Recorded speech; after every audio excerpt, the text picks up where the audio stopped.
Hi viewers, welcome back to ஆயுதம் அறிவோம். இந்த பாகிஸ்தானியர்களுக்கு ஒழுங்கா திருட கூட தெரியல. திருட தெரியாம திருடிக்கிட்டு இப்ப மாட்டிக்கிட்டு முழிச்சுக்கிட்டு இருக்கிறாங்க. இவங்க கை வச்ச இடம் கொஞ்சம் பெருசு. யாருன்னு கேட்குறீங்களா? ரஷ்யா. ரஷ்யால போய் இவங்க கை வரிசையா காட்டியிருக்காங்க. ரஷ்யா சும்மா விடுவாங்களா? என்ன சம்பவம்? ஸோ எவ்வளோ பெரிய எம்பாரஸ்மென்ட் இப்ப பாகிஸ்தானுக்கு நடந்திருக்கு அப்படிங்கிறது தான் இன்னைக்கான காணொளியில முழுமையா நாம பார்த்து தெரிஞ்சுக்க போறோம். ஆனா, something big is cooking in our border my dear friends. Bangladesh எல்லையில ஏதோ பெருசா நடக்கிறதுக்கான திட்டம் ஓடிக்கிட்டு இருக்கு. நம்ம பாதுகாப்புத்துறை அமைச்சர் ராஜ்நாத் சிங் இப்ப நேரடியா பங்களாதேஷோடைய யூனஸ் அவர்களுக்கு எச்சரிக்கை கொடுக்க ஆரம்பிச்சிருக்காரு. எல்லையில இப்ப மிகப்பெரிய அன்ட்ரஸ்ட் ஓடிக்கிட்டு இருக்கு. இந்நேரத்துல யூனஸ், நீ என்ன பேசுற? இந்தியாவுக்கு எதிரா எது பேசினாலும் நல்லா யோசிச்சு பேசிக்கோ. ஏன்னா விளைவு மற்றும் விபரீதம் ரொம்ப மோசமா இருக்கும் உன் பேச்சுக்கு அப்படின்னு இவரு நேரடியா இப்ப எச்சரிக்கை கொடுக்க ஆரம்பிச்சிருக்காரு. ஸோ இத்தனை நாள் வர எந்த ஒரு ரியாக்ஷனும் காட்டாம இருந்த இந்தியா இப்ப நேரடியா நம்ம டிஃபென்ஸ் மினிஸ்டர் உள்ள வந்து பேச ஆரம்பிச்சிருக்காரு அப்படிங்கிறது, அந்த நகர்வுகள் அப்படிங்கிறது எல்லாமே கொஞ்சம் சஸ்பீஷியஸா இருக்கு. அவனுங்களும் சும்மா இல்ல. சீனாவுக்கு பேஸ் அமைக்கிறதுக்கு இடம் குடுக்குறாங்க. பாகிஸ்தான் கூட கை கோர்த்துக்கிட்டு இந்தியாவுக்கு எதிரான எல்லையில சதி திட்டம் தீட்டிக்கிட்டு இருக்கிறாங்க. நாம சும்மா இருக்க முடியுமா? We must act. புதிதாக 3 மிலிட்டரி பேஸ்கள் சிலிகுரி காரிடார் பக்கத்துல இப்ப நிறுவப்பட்டிருக்கு. இந்த சிலிகுரி காரிடார் அப்படிங்கிறது சிக்கன் நெக் அப்படின்னு சொல்லுவோம் இல்லையா? அந்த இடத்துல இருக்கக்கூடியது தான். இந்த இடத்துல தான் இப்ப 3 மிலிட்டரி பேஸ் புதுசா நிறுவப்பட்டிருக்கு. பிரம்மோஸ் ரெஜிம், ரஃபேல் ஃப்ளீட் அப்படிங்கிறது ஏற்கனவே அங்க இருக்கும் S-400 ரெஜிம் கூட கூடுதலா இப்ப ஆட் ஆனா நிறுத்தப்பட்டிருக்கு. அண்ட் படைக்குவிப்புகள் அப்படிங்கிறதும் அந்த இடத்துல அதிகமா காணப்பட்டுகிட்டு இருக்கு. ஸோ பார்டர் குறிப்பா அந்த சிலிகுரி காரிடார் மற்றும் அந்த சிக்கன் நெக் அப்படிங்கிற இடத்துல இந்தியா இப்ப ஓவர் கான்ஷியஸாக அவங்க கண்ட்ரோல்குள்ள வச்சுக்கிறதுக்கான நடவடிக்கைகள் மற்றும் படைக்குவிப்புகள பண்ணிக்கிட்டு இருக்கிறாங்க. அடுத்து பாருங்க, பங்களாதேஷின் முஹிபுல் ஹாசன் சௌத்ரி. இவரு எக்ஸ் பங்களாதேஷ் மினிஸ்டர். இவரு புதுசா ஒரு தகவல சொல்லியிருக்கிறாரு. அமெரிக்காவின் யுஎஸ் எய்ட் மற்றும் யுஎஸ் ஃபண்ட வச்சு தான் ஷேக் ஹசீனாவுடைய ஆட்சி கவிழ்ப்பானது பங்களாதேஷ்ல நடத்தப்பட்டது. அங்க ஒரு அன்ரெஸ்ட் மற்றும் அங்க ஒரு கன்ஃப்யூஷன் ஏற்படுறதுக்கு யுஎஸ் எய்ட் மற்றும் யுஎஸ் ஃபண்ட் வச்சு தான் நாங்க பண்ணோம். யுஎஸ் எய்ட் மற்றும் யுஎஸ் ஃபண்ட் தான் முக்கிய காரணியா இருந்தது. அமெரிக்காவின் ஆர்கஸ்ட்ரேட்டர் தான் அங்க நடந்தது. இதுல அமெரிக்காவின் முக்கிய புள்ளிகள் அடங்கியிருக்கிறாங்க அப்படின்னு இப்ப அவரு சொல்லியிருக்கிறாரு. இப்ப யூனிஸ் அரசாங்கத்திற்கு எதிராக மிகப்பெரிய குண்டா இது வெடிச்சிருக்கு மை டியர் ஃபிரெண்ட்ஸ். ஏற்கனவே இப்ப யூனிஸ் அரசாங்கத்துக்கு மேல மக்களுக்கு நம்பிக்கை இல்ல. எதிரலை தான் பரவிட்டு இருக்கு. இந்நேரத்துல இது மாதிரியான குண்டு வெடிக்கிறது அப்படிங்கிறது ஏதோ சாதாரணமா நடக்கக்கூடிய விஷயம் இது இல்ல. நசீனாவின் ஆட்சி கவிழ்ப்பிற்கு அமெரிக்கா தான் காரணம் அப்படின்னு நமக்கு தெரியும். ஆனா அதற்கான மோட்டோ அப்படிங்கிறது வேறையா இருந்தது. ஆனா யூனுஸ உட்கார வச்ச பிறகு எல்லாமே அங்க கொலாப்ஸ் ஆயிருச்சு. ஒரு கன்ஃப்யூஸ்டு ஸ்டேட்ல இருக்கிறாங்க. இப்ப அதெல்லாம் சமாளிக்கிறதுக்காக பாகிஸ்தான் கூட கை கோர்த்துக்கிட்டு இந்தியாவுக்கு எதிராக ஒரு நாடகத்த நடத்திக்கிட்டு இருக்கிறாங்க. இன்னைக்கான காணொளியில பாகிஸ்தான் எப்படி கையும் களவுமா ரஷ்யா கிட்ட மாட்டிக்கிட்டாங்க அப்படிங்கிறத தான் பார்க்க போறோம். நீங்கள் பார்த்துக் கொண்டிருப்பது ஆயுதம் அறிவோம். லெட்ஸ் டைவ் இன்டு இட் நண்பர்களே.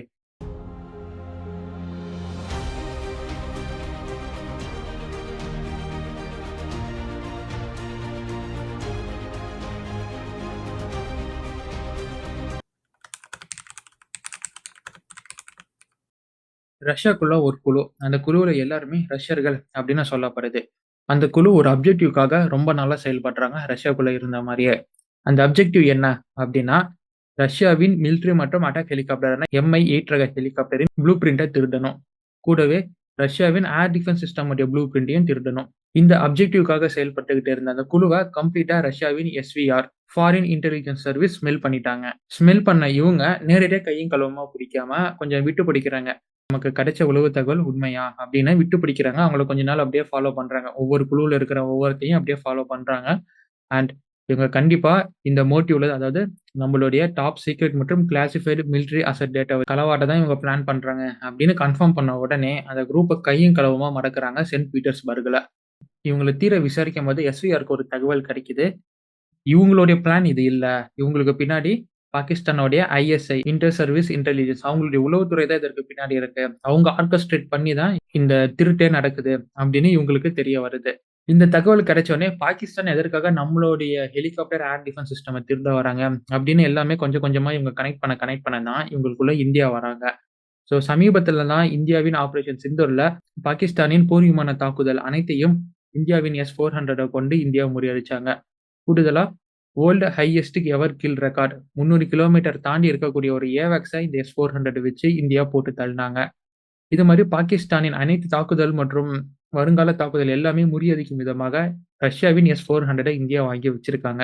கூடுதலாக ஒரு ரெஜிமெண்ட் ஒரு 4லிருந்து 3 ரெஜிமெண்ட் இவங்க வாங்குவாங்க அப்படின்னு எதிர்பார்க்கப்படும் நிலையில, இந்த S-400 எப்படி டவுன் பிளே பண்றது அப்படின்னு பாகிஸ்தானுக்கு ஒண்ணும் புரியல. ஏன்னா வருங்காலத்துல பாகிஸ்தான் இந்தியா மீது தாக்குதல் நடத்தும்போது, அப்பயும் அந்த தாக்குதலுக்கு முட்டுக்கட்டை இந்த S-400 இருந்தா என்ன பண்றது? அப்படிங்கிறதுக்காக இந்த S-400 எப்படி முடிச்சு கட்டணும் அப்படிங்கிறதுக்காக தான் ரஷ்யாவின் இந்த S-400 டேட்டாவ களவாடுறதுக்கான முயற்சி மேற்கொள்ளப்பட்டிருக்கும். அப்படிங்கிற ஒரு ஆங்கிள்ல இது நகர்த்தப்படுது. ஏன்னா பாகிஸ்தானுக்கு எதுக்குங்க ரஷ்யாவின் இந்த ஏர் டிஃபென்ஸ் சிஸ்டம் உடைய ப்ளூ பிரிண்ட்? அவங்க என்ன ரிவர்ஸ் இன்ஜினியரிங் பண்ணி அத என்ன கட்டமைக்கவா போறாங்க? அப்படி ப்ளூ பிரிண்ட்ட வச்சு ரிவர்ஸ் இன்ஜினியரிங் பண்றவங்களா இருந்தா, அவங்க எப்பயோ முன்னேறி இருப்பாங்களே! ஏன் இது மாரி திருடி மாட்டிக்கிட்டு இருக்க போறானுங்க? ஸோ அப்படி இப்படின்னு பார்த்தா, கண்டிப்பா இவங்க இந்த ஏர் டிஃபென்ஸ் சிஸ்டம் அப்படிங்கிறது S-400 களவாடுறதுக்கான முயற்சியா தான் இருக்கும். அப்படின்னு ஊர்ஜிதமா நம்பப்படுது. சரி, அடுத்து இந்த Mi-8 ஹெலிகாப்டர் எதற்கு அப்படின்னு கேட்டீங்கன்னா, பாகிஸ்தான் கிட்ட ரஷ்யாவின் அட்டாக் ஹெலிகாப்டர் ஆனது ஒரு சிலது பயன்பாட்டுல இருக்கு. ஆனா, ரஷ்யன்ஸ் அதற்கான சப்ளைஸ் அண்ட் ஸ்பேர்ஸ் குடுக்கிறத நிறுத்திட்டாங்க. இப்ப Mi-8 உடைய ப்ளூ பிரிண்ட்ட திருடிட்டு போனா, அதோடைய ஹார்ட்வேர் ப்ளூ பிரிண்ட்ட திருடிட்டு போனோம்னா, அத வச்சு வருங்காலத்துல நம்ம ஸ்பேர்ஸ நாமளே செஞ்சுக்கலாம். இல்ல அந்த ஹெலிகாப்டர அப்கிரேட் பண்ணலாம் அப்படிங்கிற முயற்சியில திருட முயற்சி பண்ணியிருக்கலாம் அப்படின்னு நம்பப்படுது. கொத்தா அவங்க அனுப்புன ஆளுங்க இப்ப ரஷ்யாவின் SVR கையில சிக்கிக்கிட்டாங்க. இவங்க போட்ட கணக்கானது இந்தியாவ டவுன் ப்ளே பண்றதுக்காக மற்றும் அவங்கள சாட்டிஸ்ஃபை பண்றதுக்காக இந்த களவாடலானது நடந்திருக்கு. ஆனா, அவங்களுக்கு ஒரு விஷயம் தெரியல. அவங்க களவாட முயற்சி பண்ணது ரஷ்யாவின் நேஷனல் அசெட்ஸ். ரஷ்யாவின் டாப் கிளாசிஃபைட் அசெட்ஸ் அப்படின்னு. ஸோ ரஷ்யாவின் இன்டெலிஜென்ஸ மீறி உங்கனால திருட்ட பண்ணிட்டு போ முடியுமா? என்ன பாகிஸ்தான்? இதுல வேற ISI இன்டர் சர்வீஸ் இன்டெலிஜென்ஸ்ன்னு வேற. ஒழுங்கா திருட கூட முடியல உங்கனால.